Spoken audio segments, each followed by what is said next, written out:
Hello, everyone, and welcome back to the Learn and Talk English podcast. I'm Emily. And I'm Marcus.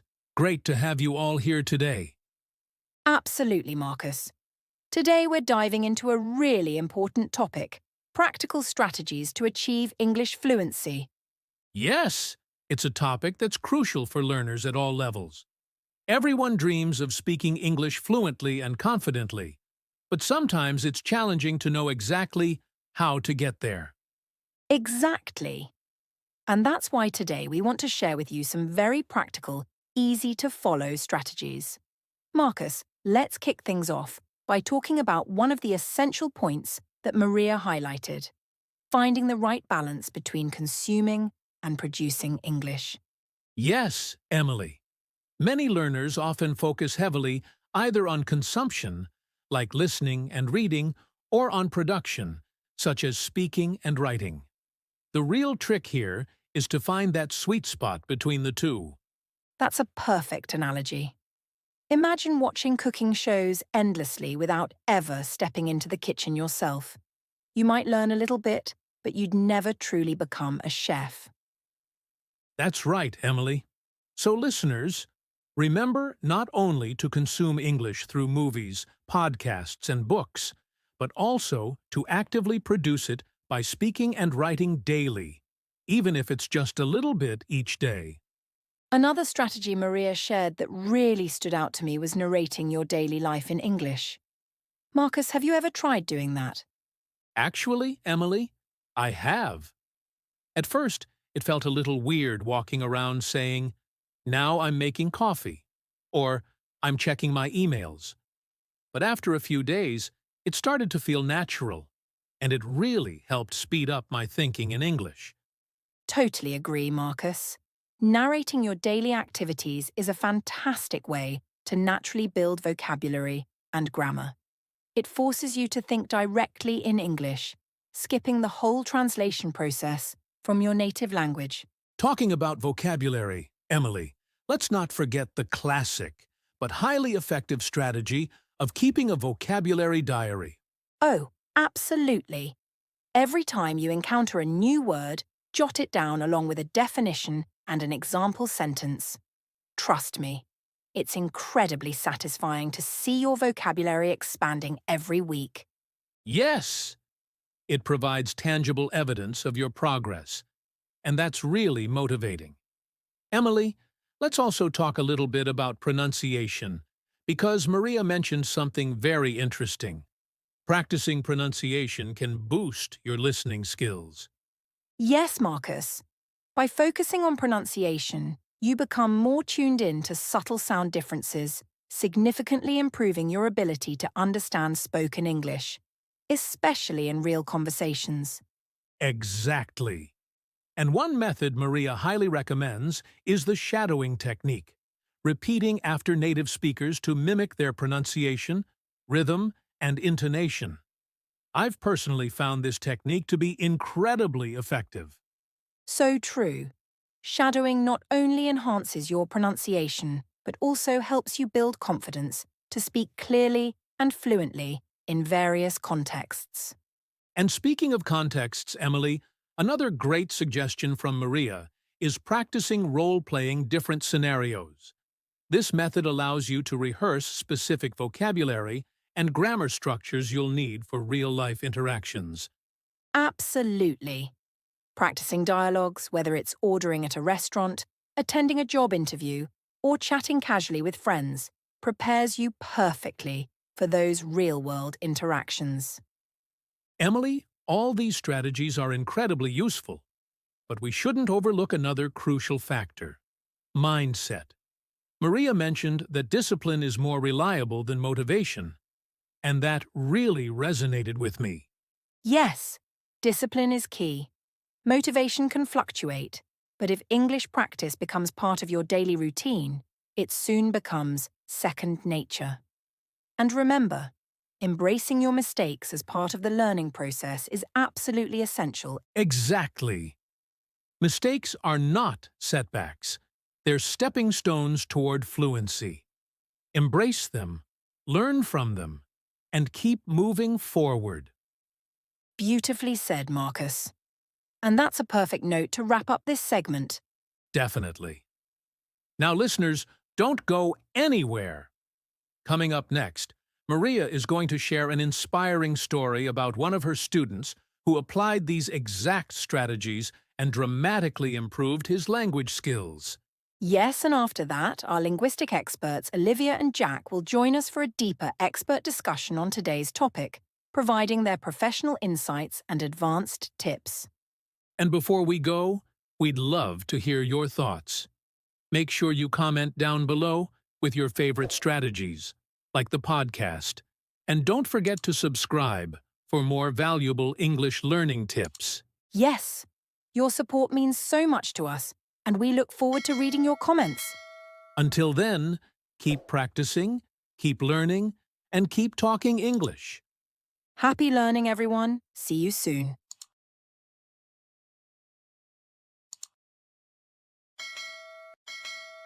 Thanks, Emily and Marcus. Welcome back, everyone. I'm so happy you're still with us. I want to share an inspiring story about one of my students named Quang, who comes from Vietnam. Quang was always an exceptional student when it came to consuming English. He was incredibly diligent, mastering grammar rules, acing quizzes, and memorizing extensive vocabulary lists. However, Quang faced a common challenge. He would memorize many words, but quickly forget them. Despite knowing the rules, he struggled to confidently speak or apply his vocabulary during conversations. One day, Quang and I sat down for a talk, and we discussed many of the strategies Emily and Marcus mentioned earlier, like balancing consumption with production, narrating daily activities, using the shadowing technique, and maintaining a vocabulary diary. Initially, Quang was a bit skeptical, but he decided to give these techniques a real chance. Quang started narrating his daily routine out loud in English. He made breakfast in English, commuted in English, and even described his evening walks in English. He began shadowing podcasts and movies, repeating phrases and sentences right after native speakers. And importantly, he kept a detailed vocabulary diary, noting new words, definitions, and examples every single day. The transformation was amazing. After just a few months, Quang's confidence soared. Not only was he remembering vocabulary, but he was also effortlessly using new words and expressions in his conversations. His English became more fluent, natural, and spontaneous. This significant improvement allowed Quang to pass his TOEFL exam successfully, a crucial step that enabled him to pursue his dream of studying abroad. Watching Quang's progress was incredibly rewarding, and his story is a powerful example of how effective these strategies can truly be. I encourage you to apply these techniques in your English learning journey. Please comment below and let us know if you've experienced similar challenges or successes. Don't forget to like and subscribe to our podcast for more valuable English learning content. And please stay tuned. Up next, Olivia and Jack, our linguistic experts, will dive deeper into today's topic, providing professional insights and advanced tips. Make sure you listen to the entire podcast and come back multiple times to truly master all the wonderful vocabulary, phrases, and strategies we've shared today. Thanks again for joining us. Let's keep learning and talking English together. Hello, everyone, and welcome back to the Learn and Talk English podcast. Hi there. Great to be with you all. Today, we're going to take a really thorough look at some, practical and effective ways you can improve your English speaking skills. Yes, and build a stronger vocabulary, too, and hopefully feel more confident when you're actually having conversations in English. Exactly. It doesn't matter where you are on your learning journey, beginner or more advanced. We think we've got some valuable insights for you. Absolutely. And we really do encourage you, if you can, listen to this discussion maybe more than once. Good idea. Take your time, maybe jot down any new words or phrases that stand out to you. And pay attention to pronunciation too, right? That's key. Oh, definitely. Pay close attention to how things are pronounced. Yeah. And most importantly, try to apply these techniques, maybe step by step. Yeah, little by little. Consistent effort in these areas, it really can make a big difference. Trust us on that. It really can. So keep listening because we'll be sharing some key strategies for getting past those moments where you hesitate. Building up a consistent study routine, which is sometimes the hardest part. It really is. And just making real, tangible progress in your English learning. Right. And, one question that comes up constantly, I hear it all the time from English learners, is how can I become more fluent? Ah, yes, the big F word. Fluency. It's what everyone wants. It is. It's a fantastic goal. Yay. And it's something really that every learner is aiming for. It really is that ultimate aim, isn't it? You know, to speak English smoothly, naturally. Effortlessly. Yes. And understand everything much more easily. Exactly. And it's so important, I think, to remember that fluency isn't like a switch you flip. It's not a destination you suddenly arrive at. Good point. It's much more like a journey, Yeah. a gradual process of building up your abilities over time. Okay, so if it's a journey, what are the key directions, maybe? What are the main things we need to focus on to become more fluent? Well, fluency really has two fundamental sides to it, I'd say. The first is what we can call consumption. Consumption, okay. Yeah. This is all about taking in English. So through listening and through reading. Ah, I see. So it's like absorbing the language. Precisely. Getting familiar with the sounds, the natural rhythm, the flow, all the different vocabulary. Just soaking it in. Okay, that makes perfect sense. So things like, I don't know, watching English movies or listening to English music, that's consumption. Exactly. Ah. That's all part of consumption. You're being exposed to the language constantly. Got it. And the second side? Right. The second crucial side is production. Production. Okay, the opposite. Kind of. It involves actively using the language. Yeah. So through speaking and writing. Ah, okay. So this is where you put what you've learned into practice. Exactly. Expressing your own thoughts, your own ideas, Mhm. and that's how you ultimately build your confidence. So consumption is the input, like taking things in, and production is the output, putting things out there. I like that. Yeah, it's a good way to think about it. Now, let's think a bit more about consumption. As you said, someone might watch loads of English films, listen to music. Right. They're getting lots of exposure, soaking it all in like a sponge. They are, absolutely. But think about it this way. It's a bit like watching, say, a cooking show over and over again, Okay. but never actually trying to cook the recipes yourself. Yeah. You might pick up some cool ideas, maybe some techniques, Sure. but you won't really become a skilled cook that way, will you? You actually need to get in the kitchen, grab the ingredients, and start cooking. Ha! That's a really good analogy. Okay, so watching the cooking show is consumption. Yeah. And actually cooking, getting your hands dirty, that's production, even if it's messy at first. Exactly. Even if it feels a bit challenging or not perfect initially, it's about taking those ingredients, the words, the grammar you've absorbed, Yeah. and making something new with them. Right, your own creation. Precisely. And just like cooking, the more you practice, the better you'll get. That makes a lot of sense. Now, from your experience, what are some common mistakes or maybe pitfalls that people run into when they're trying to balance this consumption and production? Oh, that's a great question. Well, one mistake I see quite often is learners focusing way too heavily on just one side. Okay, with only consuming. Exactly. Some learners get stuck in a loop of just reading textbooks, watching movies, great stuff, but they rarely, if ever, actually try to speak or write in English themselves. Right, taking in loads of information but not really using it. Precisely. Or on the flip side, you might have learners who try to jump into really complex conversations Yeah. without having built up a strong enough foundation in vocabulary and grammar first. And that, unfortunately, can lead to a lot of frustration. Oh, I can imagine feeling like you just can't express yourself. Exactly. So it's really about finding that sweet spot, that harmony between the two, where consumption feeds production and production reinforces consumption. So it's not enough to just passively listen or read. You got to actively engage by speaking and writing too. Absolutely. It's like learning, say, a musical instrument. You need to listen to music, sure. You need to understand the theory behind it, maybe. But then you absolutely must practice playing the instrument itself. Right. You can't become a guitarist just by listening to the guitar solos. Exactly. Yeah. You really can't get good by only doing one or the other. They work together. Okay. Now, earlier you mentioned something really interesting about pronunciation and listening skills being connected. That kind of stood out to me. Could you maybe elaborate on that a bit? Oh, certainly. Yes. It might seem a bit counterintuitive, but actively working on your own pronunciation can significantly improve your ability to understand spoken English. Really? How does that work? Well, when you practice making the different sounds of English yourself, you become much more aware, more attuned to those specific sounds when you hear other people speaking.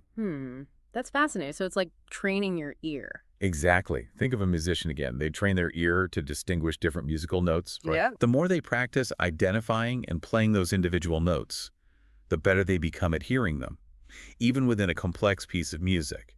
It's a very similar idea with language. Okay. By consciously focusing on the building blocks of English pronunciation, the individual sounds, the stress patterns, the intonation, you're essentially sharpening your ability to hear and process those same elements when others are talking. That's a really insightful way to put it. You're sort of fine-tuning your hearing, making your ears more sensitive to the nuances. You've got it. Honing your ability to perceive the sounds accurately. Okay, so we've covered consumption, production, and this link between pronunciation and listening. But gosh, there are so many techniques out there for learning English. What else have you found really beneficial for learners? Well, one technique that I find surprisingly powerful, though it might sound a little odd at first, Okay, I'm intrigued. is the practice of narrating your life in English. Narrating my life. You mean like talking to myself about what I'm doing? Pretty much, yeah. Now I'm walking to the fridge. I am opening the door. I see the milk. That. Yeah. It does sound a bit strange, I have to admit. It might feel a little silly initially, I grant you that. Yeah. But think about the benefits. You're constantly immersing yourself in English, right in your own head. Okay. You're forcing yourself to think in English, to actively find the words to describe your actions, your surroundings, Yeah. whatever's happening. So you're practicing vocabulary, grammar. Yes. And even pronunciation, all in a very natural, spontaneous way. Huh. It's like being your own English commentator, running a constant commentary track. Exactly. That's a great way to put it. And the more you do it, the more comfortable and natural it becomes to actually think and speak in English, even when you're not, sitting down to formally study. I can see that. Now, speaking of thinking in English, I remember when I was learning another language, keeping a vocabulary journal was super helpful. Ah, yes, the vocabulary diary or journal. Classic. Every time I found a new word, I'd write it down, definition, maybe an example sentence. It felt so good when I could finally use a word I'd written down. That's a fantastic technique, and it's still valuable for a very good reason. That feeling you described, that sense of accomplishment when you learn and then successfully use a new word, that's incredibly important in language learning. Yeah, it keeps you going. It keeps you motivated. Yeah. And it clearly shows your progress, which is also motivating. Absolutely. And it's a great way to personalize your learning too, right? Focusing on words that are actually relevant to you and your interests. Making the language your own. Exactly. Making it relevant. Now, we've been talking a lot about techniques and strategies, which are obviously important. Right. But there's something else that's often overlooked, yet it's incredibly significant. And that's the mental side of language learning, your mindset. Ah, yes. You're absolutely right. It's not just about what methods you use, is it? It's also about your whole approach, your attitude towards the learning process itself. Precisely. So how can learners cultivate that positive mental attitude, the kind that really supports their success? Well, I think one key thing is shifting your focus from just relying on motivation, which can come and go, Oh, definitely. to really building discipline. Motivation is fickle. Some days you feel it, some days you don't. So true. But discipline is about consistency. It's about showing up and putting in the work even when you don't really feel like it. Yes. Making English learning a regular habit, part of your daily routine, whether you're excited about it that day or not. Exactly. Even if it's just 15 minutes on those off days. That consistency is crucial. We've all had those days, haven't we? Yeah. When you just don't feel like studying. Yeah. But pushing through, even for a short time, makes a huge difference long term. It really does. And another huge part of mindset is how you view mistakes. Ah, yes. Mistakes. They are absolutely going to happen in language learning. It's inevitable. But they aren't something to fear. Actually, they're incredibly valuable. That's something I always stress. Mistakes are not failures. They are, in fact, opportunities, stepping stones on your path to fluency. Exactly. They give you feedback. They show you exactly where you need to focus more attention. And the more you can accept making mistakes as just a normal part of learning, the less scared you'll be to actually speak and practice. And that leads to faster progress. Yeah, Less fear equals more practice equals faster improvement. precisely. It's about creating a safe space for yourself to experiment, not worrying about being perfect all the time. Yes, letting go of that perfectionism. And another really vital aspect of mindset is simply believing in yourself, believing that you can actually achieve fluency. It might sound a bit simple or cliche even, but it genuinely makes a massive difference. It absolutely does. So it's not just the methods, the techniques, it's also your attitude, your fundamental belief in your own ability to learn and get better. Right. Having what psychologists call a growth mindset, believing that your abilities aren't fixed, that you can develop them through dedication and hard work. Yes. And celebrating your successes along the way is part of that too, no matter how small they seem. Oh, definitely. Acknowledging your progress, seeing how far you've come, even if it's just mastering a tricky pronunciation, that can be incredibly motivating. It really keeps the momentum going. Focus on the positive, on what you are achieving, rather than just dwelling on the errors or what you can't do yet. Exactly. Okay, so we've got mindset, discipline, embracing mistakes, self-belief. Are there any other mental strategies that you found particularly useful, either personally or with students? Yes, definitely. One strategy that I think is incredibly helpful is actively creating a supportive learning environment. Surrounding yourself with the right people. Exactly. People who encourage you, who celebrate your wins with you. It could be a language partner, a tutor, a good teacher. Or even an online community, right? Lots of those around now. Absolutely. Having that kind of support system can truly make a world of difference. Yeah, it helps keep you accountable, keeps you motivated, Connects you to your goals. and just makes the whole process feel less lonely and more enjoyable. That's so true. Language learning shouldn't feel like this solitary struggle. Yeah. It's much better when it's about connecting with others who share that passion, who can offer support and encouragement. Yeah, building that positive, encouraging atmosphere where you feel okay experimenting, making mistakes, and celebrating the small victories. Okay, so we've touched on some really key areas: balancing consumption and production, the role of pronunciation, the power of mindset, supportive environments, but gosh, there's still so much more we could explore. Absolutely. And we will. Let's take a short break, and when we come back, we can dive into some really specific strategies and techniques for boosting skills in speaking, listening, reading, and writing. Sounds great. Welcome back, everyone, to the Learn and Talk English podcast. It's great to be back and continuing our pretty deep conversation about really mastering English. Yes, it's fantastic to be back. We covered a lot of really important ground in the first part, didn't we? Talking about that vital balance between taking English in consumption and actively using it production. We did. And we also looked at that maybe surprising link between working on your pronunciation and actually getting better at understanding spoken English. Exactly. And of course, we spent some time on the power of mindset, developing that positive attitude, seeing mistakes as learning tools, and really believing you can reach fluency. Right. And the benefit of creating a supportive network around you. So now I think it's time to get really practical. Yeah. Talk about some specific strategies listeners can start using right away to improve different skills. Absolutely. Let's get into the nitty-gritty. So, where should we begin? Since we were just talking about production, how about we start with speaking? Good idea. It's often the one people find most challenging, I think. It often is, but it's also incredibly rewarding when you start to make progress. Oh, definitely. That feeling when you have a real conversation in English and you feel understood, you feel connected, there's nothing quite like it. Exactly. But speaking well takes practice. Often it means pushing yourself just a little bit outside your comfort zone. So what are some practical ways learners can get more speaking practice, especially if, they don't live in an English-speaking environment? Well, that technique we mentioned earlier, narrating your life, I think it's worth mentioning again. Ah, yes, the self-commentary. Just talking to yourself in English about what you're doing, thinking, even when you're alone.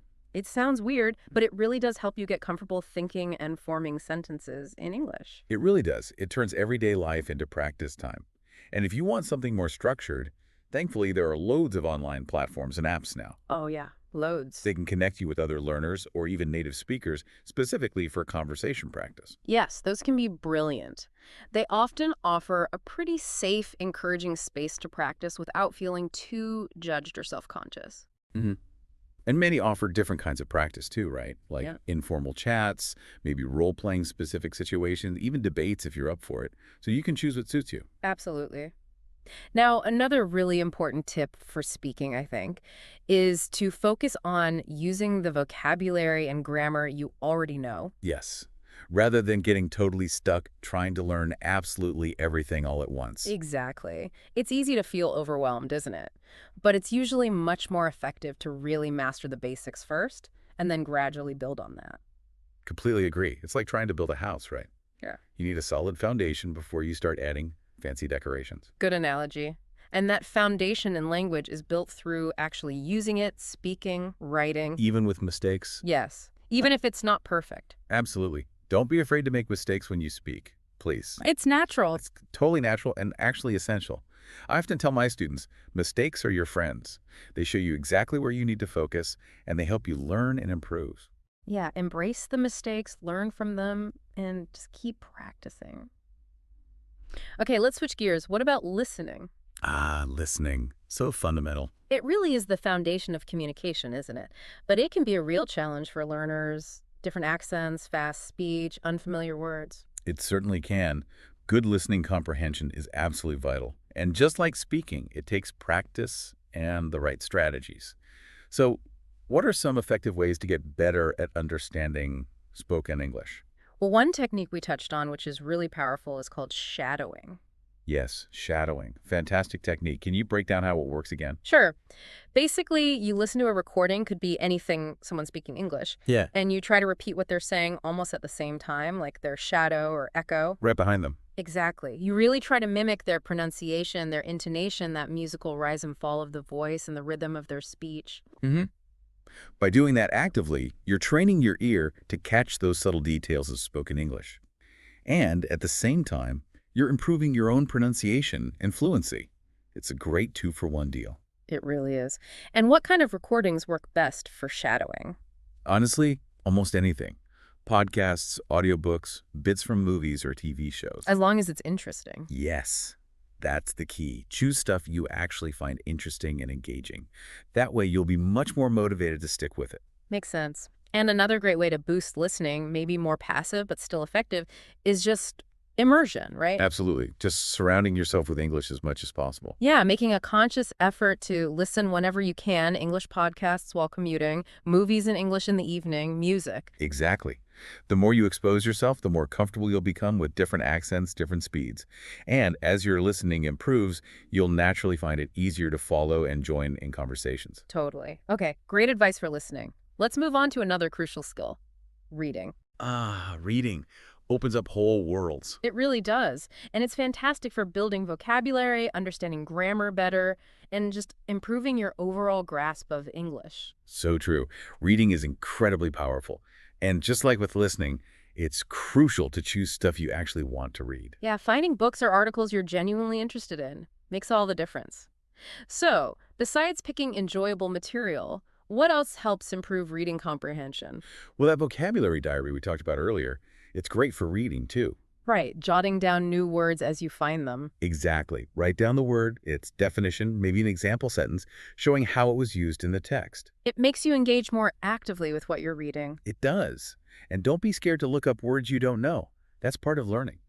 And as you read more and more, you'll start to notice patterns in the language. Like how sentences are built? Exactly. You'll develop a better intuitive feel for English grammar and sentence structure. It's like putting together a puzzle.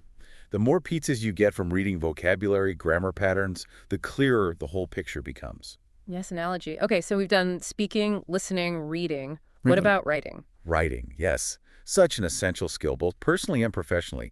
Many learners really want to improve their writing. Yeah, being able to write clearly is so important. It lets you express your ideas effectively, and it really helps solidify your understanding of grammar and vocab, too.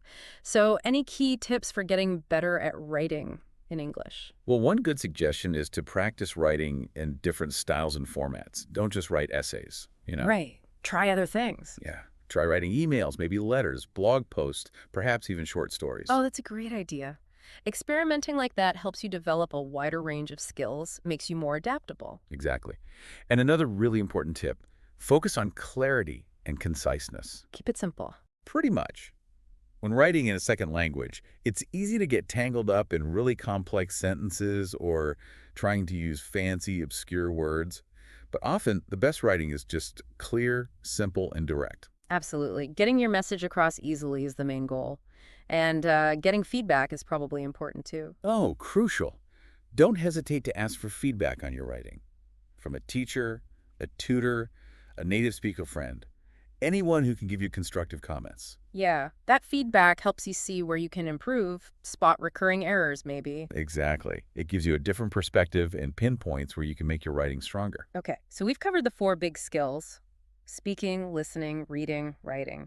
But it's worth remembering they're all connected, right? Absolutely interconnected. They don't exist in separate boxes. They all work together. Right. Improving one helps the others. Like, better listening probably makes you a better speaker. Definitely. And reading widely expands your vocabulary, which helps your writing and speaking. And writing helps you nail down grammar, which helps everything else. Exactly. It's a holistic process.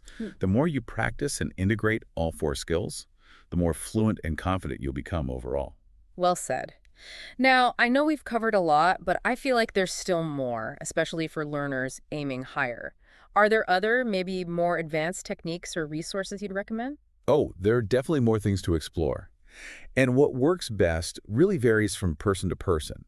But I think the key thing at the advanced level is moving beyond just memorizing rules or lists. Okay. It becomes more about really engaging with the language in meaningful, authentic ways, making it truly part of your life. Connecting with it on a deeper level. Exactly. Finding ways to use English that feel genuine and enjoyable for you. That's a great point. But before we move into maybe some of those advanced ideas, let's revisit mindset quickly. We talked about mistakes, self-belief, support. Any other mental strategies that are particularly potent? Yes. One I find incredibly powerful is visualization. Visualization, like Yeah. picturing things. Exactly. Actively imagining yourself speaking English fluently, confidently, effortlessly, creating a really vivid mental movie of yourself succeeding with the language. Huh. That's interesting. It's like training your brain to believe it's possible. Pretty much. And when you genuinely believe something is possible, you're much more likely to put in the effort and push through challenges, aren't you? Yeah, I guess so. If you can see it in your mind. Exactly. By visualizing success, you're planting that seed of possibility deep in your subconscious mind. It strengthens your resolve. I like that, planting a seed of success. Now, another mental trick I've found useful is focusing on the benefits of learning English, not just the hard parts. Oh, that's a fantastic point. Focusing on the positive outcomes. Yeah.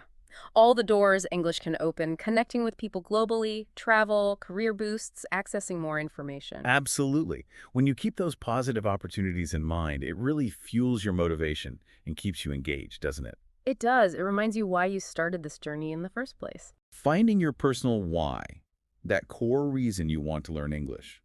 When that why is strong, it can help you overcome almost anything. So true. It becomes your anchor, your motivation. Well, this has been so good. We've covered so much, from basic techniques to mindset strategies. But there's still more, right? There is indeed. When we come back, let's dive into some of those more advanced challenges and resources. Things like tackling idioms, understanding different accents better, and really harnessing technology for learning. Sounds great. I'm looking forward to exploring that next level. For now, though, let's leave our listeners with that thought. Believe in yourself, enjoy the journey, and keep exploring the amazing world of English. Welcome back to the Learn and Talk English podcast. It's great to be diving back into our deep exploration of mastering English. It really is amazing how much ground we've covered already, isn't it? I know. We started with the basics, that crucial balance between consumption and production, taking English in and putting it out there. Right, listening and reading versus speaking and writing, and how important both are. Then we looked at practical strategies for improving each of those four key skills: speaking, listening, reading, writing, stressing that learners need to find what suits them best. And woven through it all was that thread of mindset, believing in yourself, embracing mistakes, visualizing success. Exactly. We've looked at the how-to, the skills and techniques, and the head game, the mental strategies that underpin success. Definitely a holistic view. But as we mentioned before the break, there's still more territory to explore, especially for those aiming for really advanced proficiency. That's right. So today, let's get into some of those more advanced techniques and resources, things that can really elevate your English, taking you towards a deeper, more nuanced mastery. Okay, let's do it. Sounds exciting. Where do we start? Excellent. Well, one area that often trips up even quite advanced learners is the huge variety of English accents. Oh, yes, accents. That's a big one. English is spoken so differently around the world. UK, US, Australia, India, South Africa. So many variations in pronunciation, even words and grammar sometimes. It can feel pretty overwhelming. It definitely can. You might be watching a British film and suddenly struggle with the accent, or listen to an Australian podcast and think, wait, is that even English? It happens. I've been there. So how can we navigate this? How do we train our ears to understand these different ways of speaking? That is the key question. What works? Yeah. Well, perhaps unsurprisingly, one of the most effective strategies is simply Exposure. Consistent exposure. Just listening more. Yes, but actively listening to a wide variety of different English accents. The more you hear them, the more your ear gets tuned in to the different sounds, the different intonation patterns, the rhythms. So consciously seeking out variety, not just sticking to one accent you find easy. Exactly. Immerse yourself in the diversity. And like you said before, it's easier now than ever, right? With online resources. So much easier. Movies, TV shows from different countries, podcasts with hosts from all over, audiobooks read by various narrators. You can even connect directly with native speakers from different regions online. It really is like having the world's accents at your fingertips. It is. And by actively engaging with this diversity, you don't just improve your listening comprehension across the board. You also develop a much richer, more sophisticated understanding of English as a global language. Yeah, expanding your mental map of English, seeing all its different forms. Precisely. Now, another challenge for advanced learners. Mastering idioms and slang. Ah, yes, the tricky stuff. Idioms especially. Their meaning often isn't literal at all. You can't just add up the words. Exactly. Break a leg doesn't mean, well, Yeah. it's like learning a secret code sometimes, figuring out these colorful, figurative expressions. And slang changes so fast, too, and varies massively by region, age group. Oh, definitely. An idiom common in the U.S. might be unheard of in the U.K. Slang your kids use might sound totally alien to you. Happens all the time. So how do we learn these? Especially when they vary so much. Good question. What's the best approach? Well, again, context is key. Pay close attention to how native speakers actually use them. When you're watching, listening, reading, notice the idioms and slang. Try to figure out the meaning from the situation. Become a language detective. Exactly. Look for clues in the conversation. Piece together the meaning. I like that. And also, don't be afraid to ask. If you hear an idiom or slang term you don't get, just politely ask the speaker, "Sorry, what does that mean?" Most people are happy to explain. That's true. People usually appreciate the interest. They do.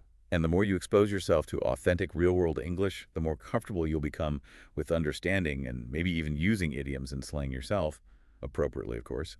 It adds that extra layer of naturalness. Makes your English sound richer, more native-like. Exactly. Now, beyond accents and idioms, what else can advanced learners do to refine their skills? Good question. What else is there? Well, something really helpful is actively practicing speaking in different situations. Different situations. What do you mean? Like Okay. not just general conversation. Right. Think about all the different contexts you might use English in. A formal work presentation is very different from ordering coffee, right? Totally different. Or casual chat with friends versus, say, negotiating a contract. Yes, I see. Each needs different vocabulary, a different style, different formality. Precisely. It's not just about general fluency. It's about contextual fluency. Hmm. Being able to adapt your English appropriately for the situation. That's a really great point. So how do we practice that? Well, role-playing can be fantastic here. With a language partner, a tutor, you can set up specific scenarios. Like pretend you're in a job interview. Exactly. Or making a complaint or giving instructions. Practice using the kind of language you'd need in that real situation. It's like rehearsing. That's a brilliant idea. Practicing in a safe space builds the confidence to handle it for real. It really does. Now, you mentioned technology earlier being a valuable asset. Can you expand on that? How can we leverage tech, especially at these more advanced stages? Oh, absolutely. Technology has just transformed language learning. The sheer volume of resources. It's incredible. It really is. Online dictionaries, grammar checkers, pronunciation guides, endless apps, even virtual reality. A golden age for learners. And I think one key way to use tech is to create a truly personalized learning environment. Personalization, yes, that's key. Tailoring it to your specific needs, your goals, your learning style. Exactly. Curating your own toolbox, choosing the resources that resonate with you. If you're visual, use apps with lots of images, videos. If you learn by listening, focus on podcasts, audiobooks. If you like doing things, maybe interactive games or VR. Finding what sparks your interest and keeps you engaged. That's the goal, making learning enjoyable and effective for you. And technology is also amazing for connecting with other people, right? Building that community we talked about. Absolutely. Online forums, language exchange sites, social media groups for English learners. It's a massive global network. You can find practice partners, get advice, share experiences. Exactly. Engaging with that community gives you practice, broadens your horizons. You learn about cultures. It's like opening a window to the world through English. It really is. Now, as we kind of draw towards the end of this whole discussion, there's a question that might top up for dedicated learners. Is there ever a point where you can just stop, say, okay, I'm done learning English? The am I there yet question. That's a really interesting one. Is fluency a final destination? Yeah. Honestly, I really believe language learning is a lifelong journey. Even when you're fluent enough for most situations, there's always more to discover, always room to refine. So it's not really about reaching a finish line. Not really. It's more about embracing the continuous process of learning and growth. Plus, language itself is always changing. That's true. New words, new expressions pop up all the time. Exactly. Language is alive, it evolves. And as you keep engaging with it, maybe reading more complex stuff, exploring dialects, learning specialized vocabulary, you'll keep finding new depths, new nuances. It's like exploring a huge, fascinating forest. There's always another path. That's a lovely image. And the more you keep learning, the more confident and skilled you become. You can express yourself more precisely, more creatively, connect with people worldwide on a deeper level.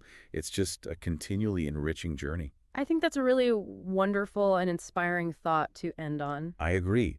It reminds us that learning a language isn't just about ticking a box. It's about constantly expanding our world, connecting with others, and enjoying the richness of communication. Well said. This has been just brilliant, so insightful. We've covered so much, from basic techniques to advanced strategies, mindset, resources, everything. It really has been a great discussion. I've enjoyed it. Me too. And before we sign off, just a reminder to all our listeners, please do stay tuned for more episodes of the Learn and Talk English podcast. We've got plenty more helpful content planned to support your English journey. Yes, please do. And if you found today's conversation helpful, we'd really appreciate it if you could give us a like or maybe subscribe to the podcast so you don't miss future episodes. Your support means a lot. It really does. Yeah. So until next time, keep practicing, keep learning, and most importantly, keep talking English. Happy learning, everyone.